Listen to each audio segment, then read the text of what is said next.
I have a dream, oh, I have a dream. Red, white, and blue, fly free, fly free. I believe, oh, I believe. Will you dream with me? Good morning, everyone. Welcome to Changing Times. I tell you what, this is Wednesday, July the 28th. It's going to be about 95 degrees in Springfield. We are actually broadcasting from Springfield out on West Kearney, the Axe Media Group headquarters, and it's going to be a three-digit index this afternoon, so it's going to feel like it's over 100 degrees out there. So I don't know, probably we've got people all over the world watching, and we've got a lot of high temperatures today. So if you're a summer hot weather person, you're going to get it today. You know, we are live every Wednesday at 10 a.m. to 10:40. We started a little bit late today, so we apologize for that. We have a little bit of a beat. It sounds like somebody's heartbeat. So it sounds like it's got a good rhythm. So I'm going to say we're all healthy. And so don't worry about us, but hopefully you're not even hearing that. But we can hear it in our earphones. But every Wednesday we're on. And then, you know, if you miss this show at 10 a.m. each week, we sure appreciate our listeners. You can watch it in the afternoon. You can watch it on a weekend. You can actually go back. This is week 17. You can actually go back and watch week number 1 with the Highway Patrol and human trafficking. Don and I did that. So I am Lynn Morris and the co-host. Don Blackard. Don Blackard, and we're sure glad to have Don back this week. She's missed a couple weeks and on assignment and doing different things, and so we really appreciate her being back. She's really the glue that holds this show together. I'm not even sure how I did this, Dee, without her the last 2 weeks, but sure tried to do it. So we have a tremendous guest today, a friend of Don and I. We've known Dee for many, many years. And, you know, Dee Wampler, you know, Dee, you are probably, I think, one of the most famous attorneys to ever come out of the Springfield, Missouri area. I'm certainly one of the oldest right now. Well, and that, you know, and that helps too. But I tell you what, you just have a great reputation. You have a tremendous reputation.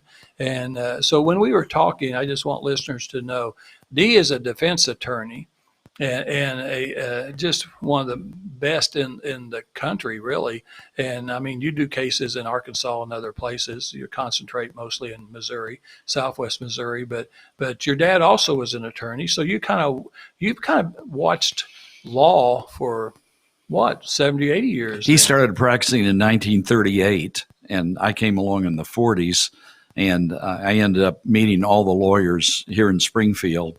By the time I was 6 or 7, I knew all of them. And those lawyers back in the 40s would have started practicing law around the turn of the century. And I'm talking about 1900, okay? So I had an opportunity to meet the senior members of the bar. So I watched that. And then, of course, I started practicing law in 65 and 66. So I was president of the Bar Association. I've had an opportunity to meet thousands of lawyers and hundreds of judges along the way. Well, I tell you what, you've had a tremendous career. And, you know, I want the listeners and viewers to know that to begin with, at a very young age, you were assistant prosecuting attorney for Greene County. And then at age 28, you won the race for Greene County prosecuting attorney. You were the youngest prosecuting attorney in Greene County. I think you still probably hold that record, and no one has beat that record yet, have they? I don't know. Maybe I needed a mental exam at that time, but teaches you a lot of humility to be in public office. You know that, and you have to be fair. Right. When I was prosecuting attorney, I had to fairly prosecute people, and as a defense lawyer, I try to fairly defend people, and whatever case I'm involved in, it's going to make somebody mad, whoever's on the other side of the case, and hopefully it makes somebody happy on your side of the case. So you do accumulate your share of enemies and critics along the way.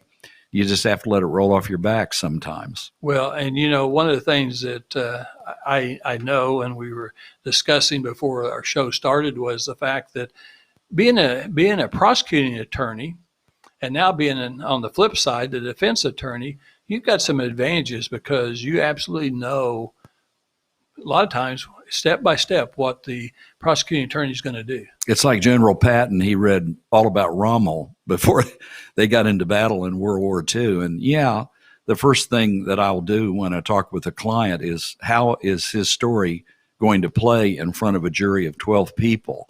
And if I was the prosecuting attorney, what witnesses would I call? And that is an advantage because I kind of got an idea. I can tell you basically who they're going to call and in what order, because things do fall into a pattern. And it helps when you walked on the other side of the street. So when you're a prosecuting attorney, you do things a certain way. And as a defense lawyer, you kind of do things the opposite. So you can anticipate what the other case is going to be. And the jury decides. Sometimes I win, sometimes I lose. I don't burn bridges.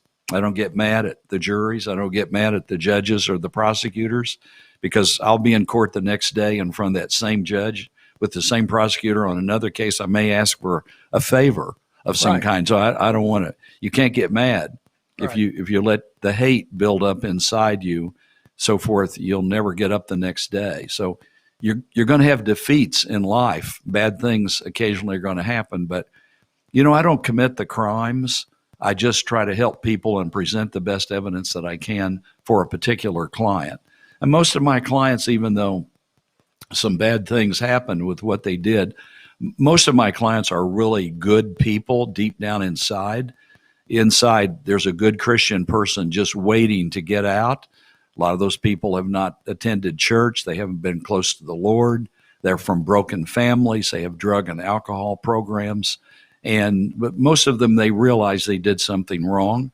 And I don't have to lecture them to say, why did you do that? They know what they did. And hopefully I can change the society one person at a time. If they can put something on my gravestone, he made a difference in people's lives, I think that would be satisfactory with me. Well, I think you have, and you are still doing that, and it's amazing.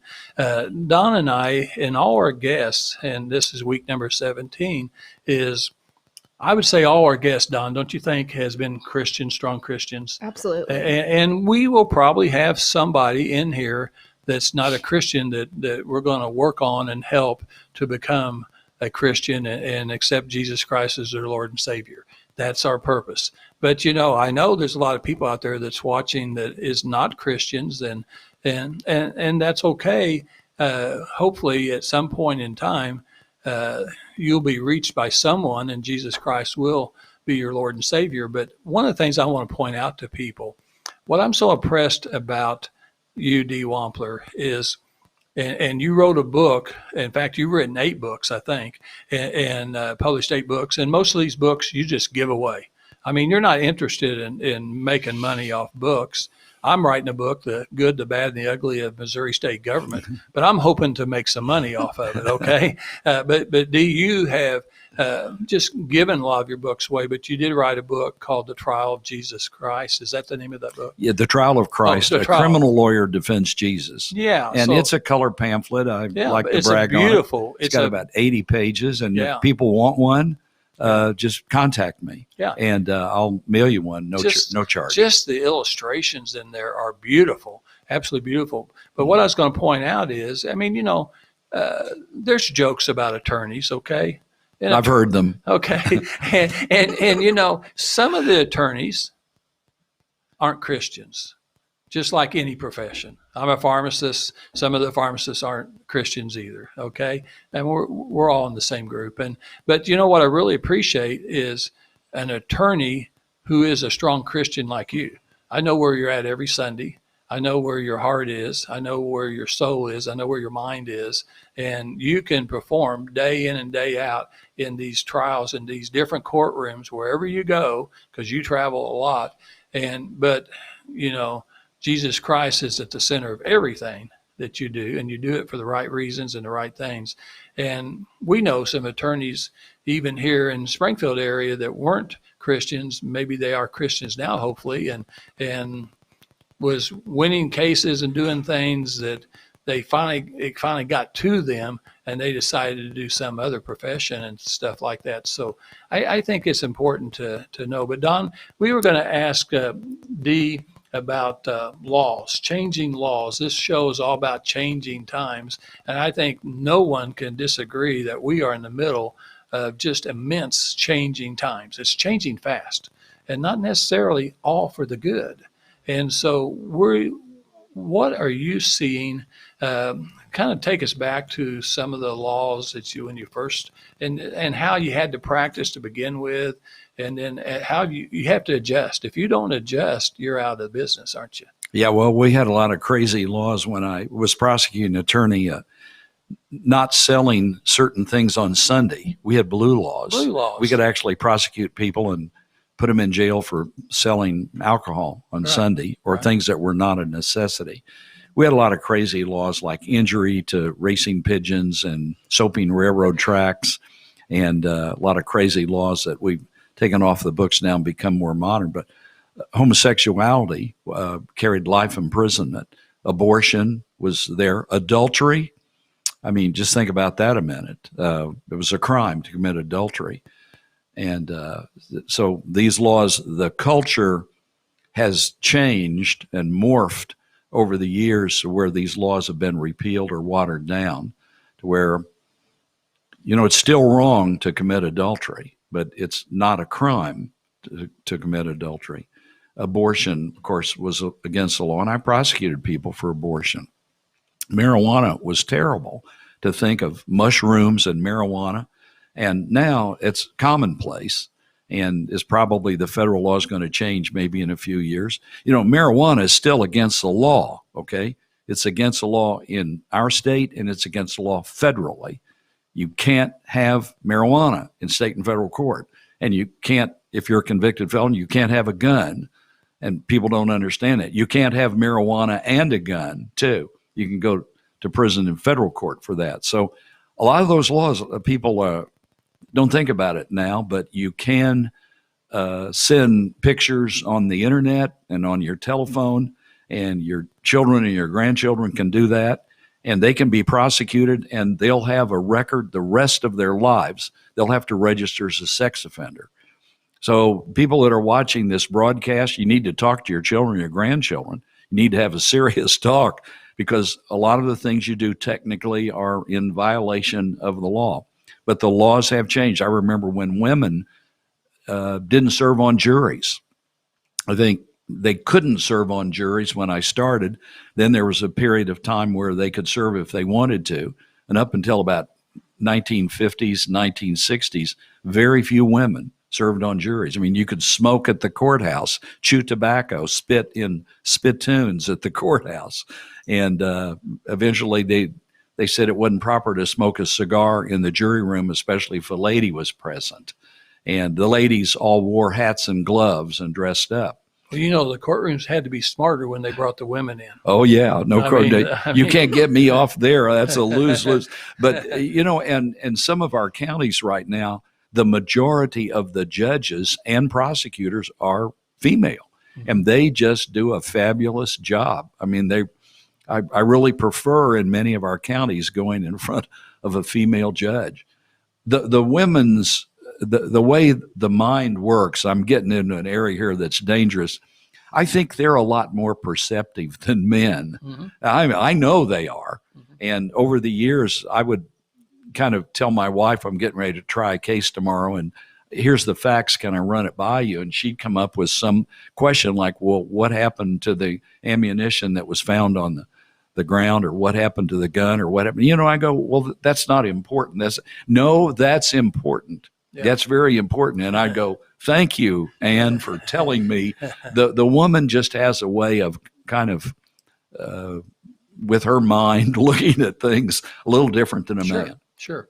And that's exactly. I can't remember what your question was, but anyway, I gave an answer. No, that's great. And one of the things, Don, one of your questions that you had was about what law would he want to erase if we could erase one? Yeah, if there's one that could come off the books, which one would it be? Well, that's one I really hadn't thought about, other than Roe versus Wade regarding abortion. there are so many laws that cause people to think that there's a strict separation of church and state. And there is not a strict separation of church and state. And in fact, quite to the contrary. The national motto of our country is "In God We Trust." It's on all your coins. I can rip off right now and tell you 20 places where God is important in our lives, and it's in our documents. It's pervading throughout our society. Yet people think there's a strict separation. There are a number of Supreme Court decisions that I would like to see modified, but we've gone in that direction. The free exercise of religion now is more limited than it ever was. It's the most important right. It's in the First Amendment, and it's the most important amendment. Our founders thought it was the most important, and it's in the First Amendment. So you have the free exercise of religion, and the government can't establish a church. I agree with that. We don't want a national church. But we also want people, if they have a heartfelt religious belief in something, if they don't hurt anybody by doing it, they should be allowed to exercise that belief. So I would go through, I had 5 law books when I started out as prosecuting attorney. I think they're up to 32 now. So there's probably 10,000 pages of laws that I would like to go through and mark out. There's so many criminal laws. I can't tell you all the criminal laws and the things that you might do. You have to be extremely careful today.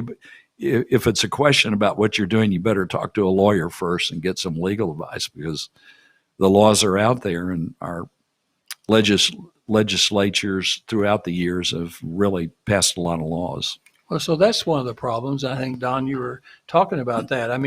So we keep passing more laws. So one of the things I know as a state legislator for 8 years, sometimes I kept thinking, well, we judged the session by how many bills we passed.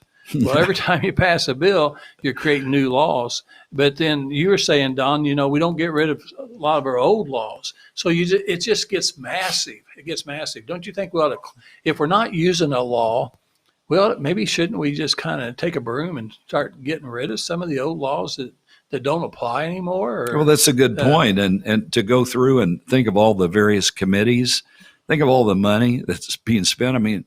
There's like over 100 different types of welfare laws in the federal government. There's more programs than you can possibly imagine, going back to LBJ and the war on poverty in the 50s. And, we got more people classified as being in poverty now than we did then. And we have spent trillions of dollars. We're spending trillions today. And is it going to trickle down and make a difference in somebody's life? Probably not. The old saying is, if you give $10,000 to everybody in the United States, the wealthy people a year or two later are still going to have that money. They're going to invest it. And the other people have already spent it on declining assets, and they're not going to have anything. Right. So, there's so many laws. There ought to be a law where we review everything a few years and go over it and excise it and take it out.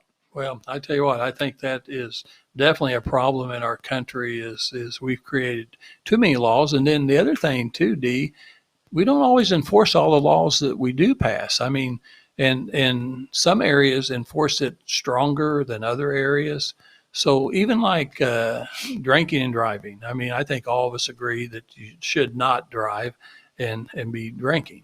And you got to be extremely careful. Like if you're at a bar and you go into your car and you think you're going to be able to drive home, and then all of a sudden you get stopped, you're in trouble. A DWI today is pretty expensive, isn't it? Yeah, well, there's a lot of hidden costs. So it used to be a fine of $100 and 6 points on your license, and you didn't lose your license. Now, especially with second and third offenses, you can go to prison. And used to be 1,500s, 0.015, and now it's 0.08. So they've made it easier to convict. And lawyers' fees now are $2,500 on up for a DWI first offense. You're probably going to be fined $500 or $1,000. You're going to get high-risk insurance. People don't think about that. It's the law says you have to have insurance, and once the insurance company finds out you've got a record, they'll raise your rates, which is the way it ought to be. And the hidden costs and expenses, you'll go to an alcohol treatment program, probably, and there will be other expenses that will come along. So, it could cost you $10,000 on up for just a simple night of foolishness. This is 44,000 people a year that are killed in drinking and driving accidents. And it's bad. It's very costly. I mean, if you think, of a simple thing where somebody sends a pornographic photo on the internet or on a cell phone, if you think about it for a minute, if you get convicted, maybe it's just a misdemeanor, maybe it's not really important. If you have to register as a sex offender for the next 10 years to life, what kind of job are you going to get? You won't be flipping hamburgers at McDonald's. You can't be around anywhere where children are around. The collateral consequences. We have laws that say if you're an alien here, you're a foreign person and you commit a crime, you're supposed to be extradited and you lose your citizenship and you're sent back to where you're from. Well, that's a good law. That's a great law. The problem is we're just not enforcing it. You're exactly right. A lot of the laws we don't enforce. We kind of morph, we change, we become more liberal or progressive, if you will. And we don't, when we put people in prison, let's say the jury elects 10 years, maybe you're only going to serve 2 or 3 years. The most famous case in this county was the Tri-State Dynamite blast. Back in 1970, there was a teamster that fired into a tractor trailer and blew up 44,000 pounds of dynamite. We never found the 18-wheeler. We never found the driver. Put a hole in the interstate for 2 or 3 months. I remember that. Yeah, well, I tried that case and got worldwide publicity. It was a terrible crime. And he got life imprisonment. State versus Bobby Lee Schuler was his name. And he ended up only doing about 10 years on a life sentence. So people get out and they're recidivists. They repeat. And that's a problem that we have, whether you're an illegal alien or whether you're an American citizen. About 80% or more of the people that get out of prison or out of jail that are placed on probation are recidivists or repeat offenders. They're not all discovered. They're not all rearrested. Sometimes we don't know. There's a tremendous amount of people on drugs. You go to an emergency room and ask the doctors how many people are in here right now that have a drug or alcohol related offense. It's more than 50%. And the crimes that are being committed today are basically starting out as alcohol and then going into drugs. Mm-hmm. And marijuana it's bad. It starts out with that, and then it goes to meth, then it goes to coke, then it goes to heroin, then it goes to fentanyl, and there's a progression. And I prosecuted thousands of cases in the old days. Incidentally, I had 4 part-time prosecutors when I started in 1970. Now in this county, there are 45 full-time, from 4 part-time to 45 full-time. I don't know what the odds are on that, what the percentages are. We had 1 part-time U.S. attorney. Now we have 12 or 13 full-time here. So the court system has blown out of proportion. Probation and parole is blown out. And you got to get people off the drugs. There's got to be a vacancy, a vacuum in their life somehow as to how they started using drugs. Maybe it wasn't their fault. Maybe they got addicted to something. Maybe they're from a bad family. Maybe they were just trying to escape. But it's wrong, and it has a bad influence, bad effect on everybody. So drugs are killing us, just absolutely changing our society. I'm sorry to say that. I know there's a lot of people watching this program that think, well, it's just a plant. Don't worry about it. Well, so's cocaine, so's heroin. But it's probably going to be legal. Recreational marijuana will probably be legal. And, guns, we haven't discussed guns. There's more guns in America than there are people. We don't know. Probably more than 300 million guns. it's not the gun's fault necessarily. I mean, guns are helping people daily defend themselves, making them more secure. But especially in the inner cities, they're killing each other, just killing each other. And for nothing. Somebody doesn't respect somebody, somebody bumps into somebody. Everybody's got a piece. And so they're all packing heat. And they're killing I think in Illinois 2 weekends ago, there were 44 people shot in 1 2-day period, and 4 or 5 were killed, which was more than all of the people in the entire state that died from COVID. Okay, so in 1 48-hour period, more people were being shot or being killed from gunfire than from COVID-19.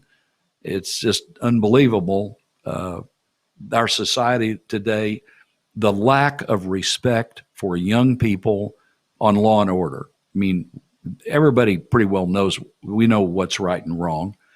We should, and we know the laws generally.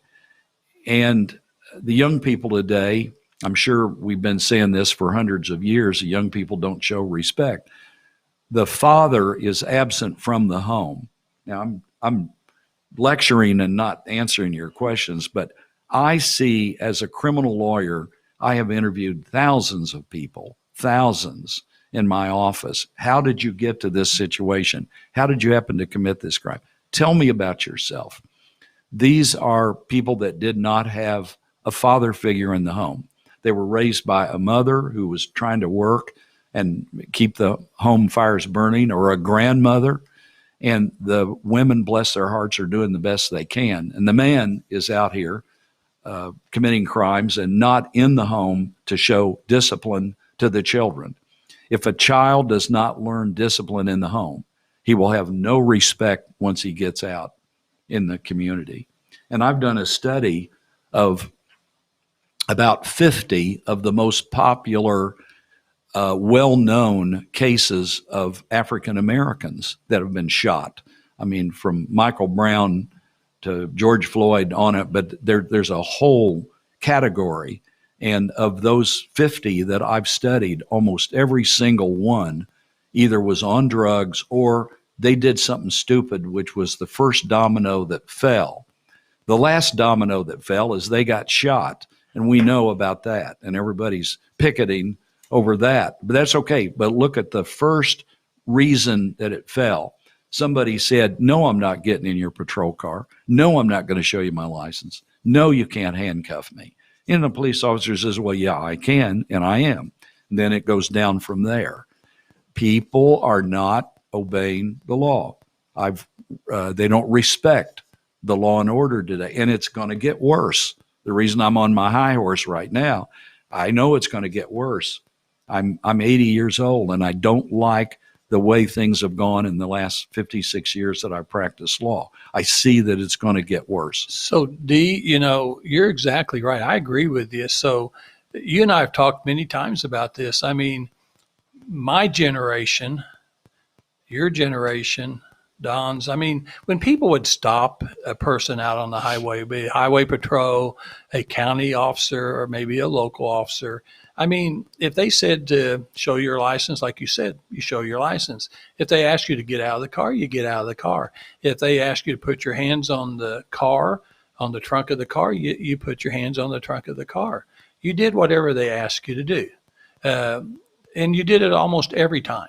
And so you never saw these, and you never heard of these shootings, and sometimes, unfortunately, somebody getting killed, and sometimes even an officer getting killed. But most usually it's the person that is driving too fast or intoxicated or whatever. They just refuse. And now the generations that we're looking at right now, the younger generations, they don't want to follow those directions. And they want to absolutely do the opposite of what the law enforcement tells them to do. That's a dangerous situation. Don't try to be a constitutional lawyer out on the shoulder of the highway. Just shut up. And when they say, show me your hands, show them your hands. Yeah, that's my most recent book, incidentally, that I don't charge for. Yeah. So show me your hands. Oh, there it is. Yeah. The name of it is Show Me Your Hands. And, I can save a lot of lives for people that are listening today, to tell your children and grandchildren, when an officer respect. Never argue with a man with a badge and a gun. Just don't do it, okay? Right. Otherwise, they'll be announcing your funeral arrangements sometime. I want to go back to something you made a comment a while ago, because I think this is a problem that we have never figured out as a society. So you've got a lot of good people that commit a crime, because none of us are perfect, and we all do things wrong at times. And so you get somebody that gets convicted, and he's going to maybe say he or she's going to do some jail time, some prison time. But when they get out, because I know people right in Christian County, in Greene County, I know people who have committed a crime, they served their time, they did what their obligation was, and then no one wanted to hire them. Nobody would hire them. And I'm not talking about somebody shooting someone and killing somebody. I'm talking about other things that happen, that just happens, that breaks the law, and then no one wants to hire these people. So that's why the recidivism is so high, I think. I think you're right. 70, 80% of the people go back again because a lot of people would like to start their life over. A lot of people find Jesus Christ in jail, in prison. That's how they become saved. That's the most effective thing, is the ministry in the prisons. Right. You change the person's heart. Okay, you can lecture them all day long, and they can sit on probation and parole and listen to anger management programs, and it just goes in one ear and out the other. But if you change their heart and they really realize, it's wrong to hurt people, and now I understand that, and I will change my way of living, then you've made a change in their life. And it doesn't matter if you're a Baptist or a Methodist or an Episcopalian or Catholic, it doesn't make any difference. Certainly, if you'll go to church on Sunday, and if you'll be made aware of what the manufacturer's handbook is on how to run our lives, i.e. the Bible, it can make a difference in everybody's lives. And once people get out of prison, it is very difficult for especially the second and third time losers that have got a long record of stealing and theft, embezzlement. Employers really have to go out on a limb to hire those folks. And, I feel sorry for the people that maybe don't have an education. Hopefully, they'll get an education while they're behind bars. But you're absolutely right. It's tough. You've got a couple of strikes against you when you get out of prison. And see, people don't think about that. You commit crimes now, you do drugs and do crazy things, and you don't think about the consequences of it. It's an act, think response. You don't want that. You want to think first and then before you act. But unfortunately, once you have a criminal record, it's on your record forever. Unless you have a suspended imposition of sentence, you can't get it off your record. I mean, if you're a convicted felon, like I say, half the people I know have a gun. They think, well, I got to have a gun. I live in a bad neighborhood, and I've got a secret gun in my house. Well, it's against the law. If you're a convicted felon, you can't have a gun. You can go back to prison. And there's millions of people out there that are convicted felons that have guns. And if they get caught, they're in trouble.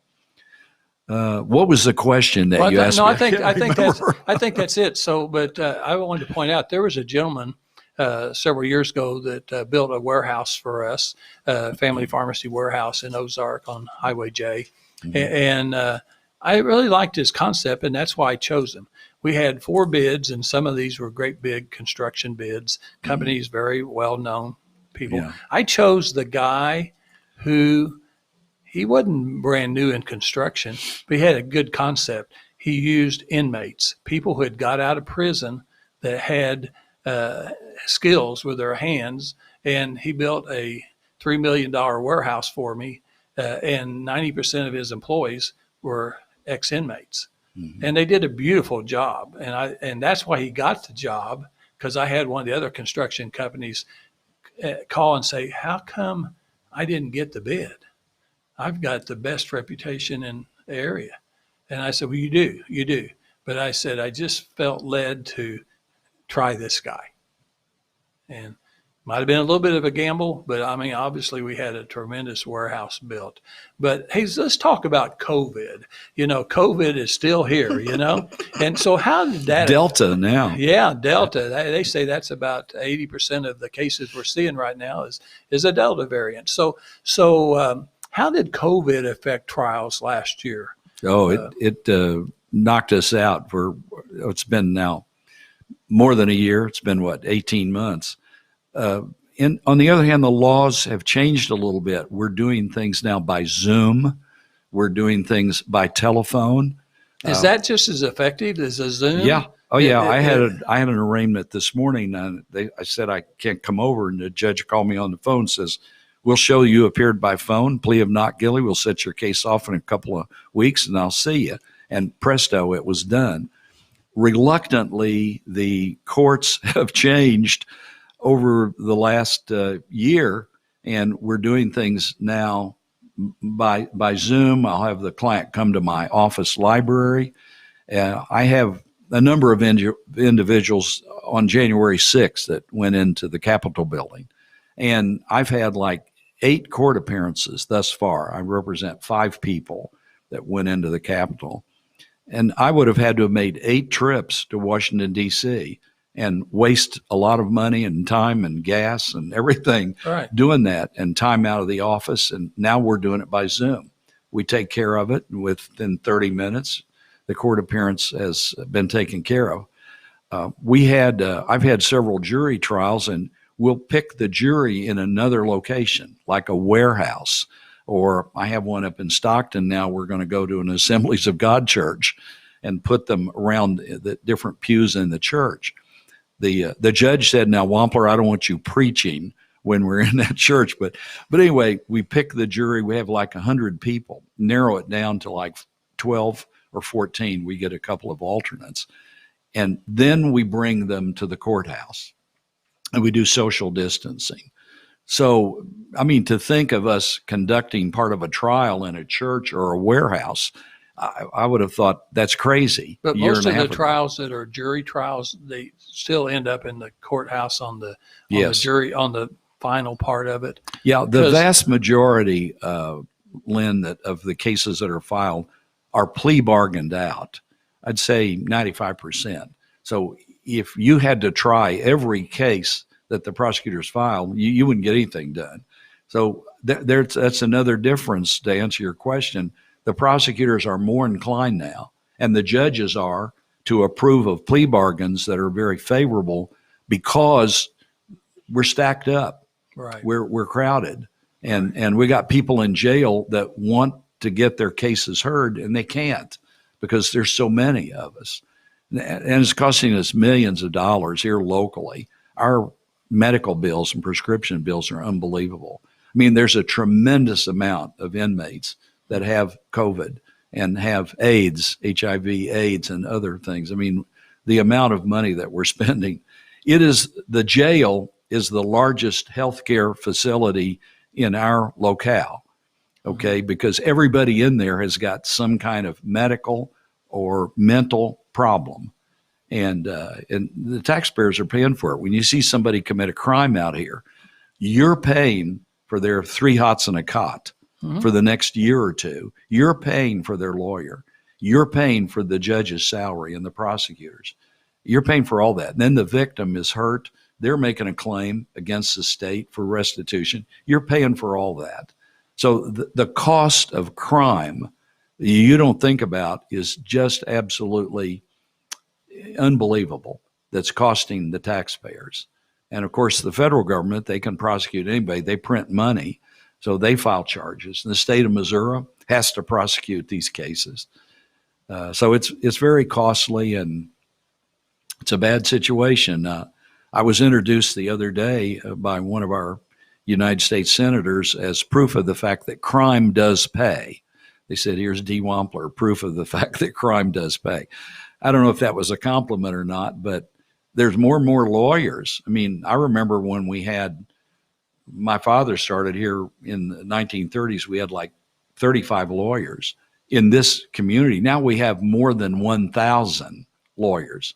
I remember when we had 30 people in jail, and the day it went to 100, I couldn't believe it.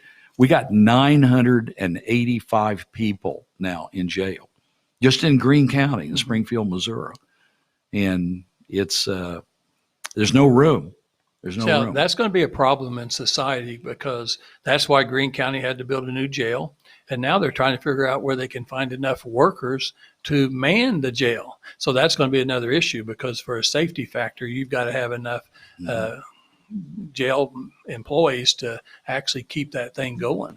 And so that's a problem. In Christian County, we built that jail. It's not that old, and what we call the new jail. And 88, it was built for 88 inmates. And probably today we have somewhere between 120 and 130. So it's way over capacity. But we probably had 150 to 170 in there at one time. Yeah, we have Then they're 13 stacked. prisons Then in they're Missouri, stacked. Yeah. you know, and Yeah. with 30,000 people here. And that's what I'm worried about with COVID peaking back up again, maybe worse than it was back last winter. Is that going to affect our trials again? Is it going to delay decisions? And because people just keep stacking up in our prisons and our jails and cost an extreme amount of money. And you're right, it's taxpayers that's paying for all that. And it's not good. And I think right now one of the biggest worries in all the institutions that people are jailed in is the fact that COVID can run really rapid, real quick in a jail cell when there's like 20 or 30 in one unit, and they just spread it to each other. So that's a real problem. But and this all came from the Chinese Communist Party. Yeah, from the government. We got to figure out.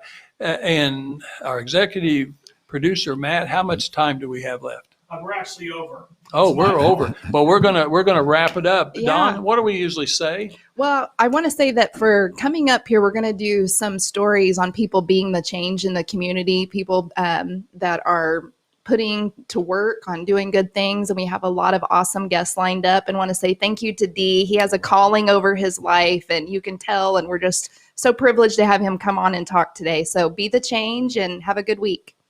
We'll be back next week.